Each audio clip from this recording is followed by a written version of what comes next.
Bəli, hamıya salam. Gördüğünüz kızan var. Bakın bakın. Gördüğünüz gibi dostlar.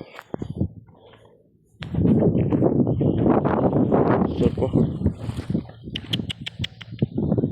Gördüğünüz gibi.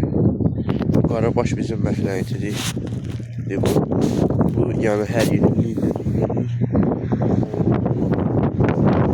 Şöyle buradan çıxarlar. Gördüğünüz gibi dostlar. O dişi kızanladı. O kırmızı baş burada dişi var. O kızanladı. Onun dalına düşüblər. Görək indi nə olacaq. Bu üçüncü videonu çəkirəm. Görəcəm nə olacaq. Bu dişi də hamilədir. Nə qədər balalar var onsuz. Çıxsın buradan çəkək. Bu dişi hamilədir dostlar. Onun çok güzel bakımları olacak.